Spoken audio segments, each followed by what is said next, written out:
जब भी कभी जीवन में ऐसा लगे कि मेरी समस्याएं बहुत बड़ी हैं, मेरे पास कुछ नहीं बचा, तो यह कहानी अवश्य सुनिएगा। नमस्कार, मैं आरुषि एब्स्ट्रैक्ट टॉक्स में आप सभी का स्वागत करती हूँ। आप सभी तो जानते होंगे कि मुझे कहानियाँ कहना और सुनना बहुत पसंद है। तो आइए एक रोचक कहानी सुनते हैं जो कि मैंने हाल ही में किसी और से सुनी थी। एक बार की बात है, एक व्यक्ति अपनी माता और अपनी पत्नी के साथ रहता था। हर रोज वह व्यक्ति और उसकी पत्नी बैठकर बात किया करते थे कि हमारे पास धन की बहुत कमी है। आसपास वाले लोगों को देखें तो उनके पास कितना कुछ है, हमारे पास ऐसा कुछ क्यों नहीं है। तो एक दिन पत्नी ने सुझाव दिया कि आप अपने गुरुजी के पास जाते हैं, आप उनसे ही कुछ कहिए, उनसे कुछ कहिए कि हमारे लिए कुछ तो करें।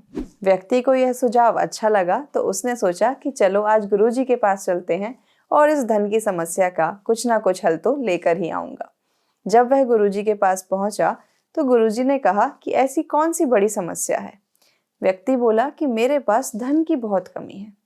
तो गुरुजी ने कुछ देर सोचकर कहा, अच्छा तुम्हारे घर में कौन कौन रहता है? तो उसने कहा, हम 3 लोग हैं, मैं, मेरी पत्नी और मेरी माता। गुरुजी ने कहा, विचार करके बताओ, यदि कोई पशु है तो उसका भी नाम कहो। वह व्यक्ति बोला कि हाँ, हम तीनों के अलावा 3 बकरियां और 2 गाय भी हैं। गुरुजी ने कुछ देर विचार किया और कहा, ठीक है, कुछ दिनों बाद आना।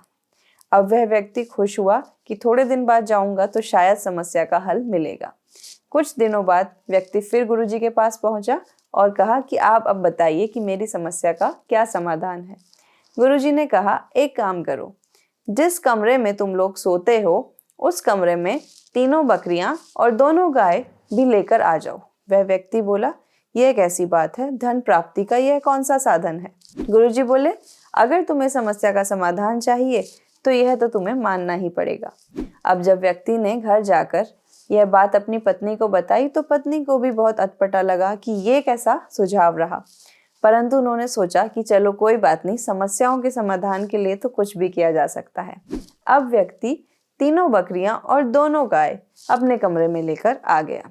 बहुत समस्या हो रही थी, माँ को भी, पत्नी को भी एवं व्यक्ति को भी कमरे में बैठने के लिए कोई जगह नहीं बची थी। जैसे तैसे 1 सप्ताह बीता और व्यक्ति गुरुजी के पास पहुंचा। उसने कहा कि गुरुजी कुछ करिए, इस समाधान को तो मैं नहीं मानने वाला। गुरुजी ने कहा कि नहीं, यह तो मानना ही पड़ेगा, तुम्हारी समस्या इतनी बड़ी थी तो उसके लिए कुछ बड़ा सैक्रिफाइस तो करना ही पड़ेगा। तो व्यक्ति ने कहा, कुछ समाधान बताइए। तो गुरुजी ने कहा, अच्छा एक काम करो, 3 जो बकरियां हैं उन्हें कमरे से बाहर निकाल दो। व्यक्ति ने कहा, ठीक है, और फिर 1 हफ्ते बाद आना। व्यक्ति चला गया और वापस जब आया तो गुरुजी ने पूछा कि कैसा लगा? व्यक्ति ने कहा कि बहुत अच्छा लगा, बहुत शांति है, 3 बकरियां कमरे से बाहर निकल गई, कुछ जगह मेरे लिए बची है। तो गुरुजी ने कहा, ठीक है, इस बार 2 गाय को भी कमरे से बाहर निकाल दो। व्यक्ति फिर से गुरुजी के पास आया तो गुरुजी ने कहा, कैसे हो? बोला, मैं बहुत खुश हूँ। गुरुजी ने कहा, कुछ चाहिए? कि नहीं, बहुत शांतिपूर्वक, सुखपूर्वक अपने घर में रह रहा हूँ, कमरा फिर वैसा ही हो गया जैसा पहले था।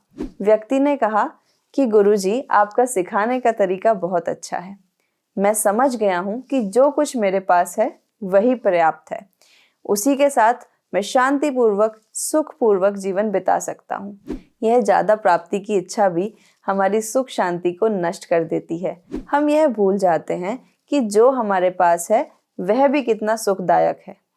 जब मेरे कमरे में वो गाय और बकरियां आई तो मुझे समझ आया कि रहना कितना मुश्किल हो गया था और इससे पहले मैं कितनी अच्छी तरह रह रहा था। तो ऐसा ही कुछ हमारे जीवन में भी होता है। जब छोटी छोटी समस्याएं आती हैं तो हम इतने परेशान हो जाते हैं, हम यह कहने लगते हैं कि मेरा समय बहुत ही खराब चल रहा है, और आगे जाके जब उससे कोई बड़ी समस्या का सामना करना पड़ता है तो लगता है इससे अच्छे तो पुराने ही दिन थे। इसलिए जो समय हमें जैसा मिला है, हमें उसका वैसे ही आनंद लेना चाहिए। आज की वीडियो में इतना ही। धन्यवाद।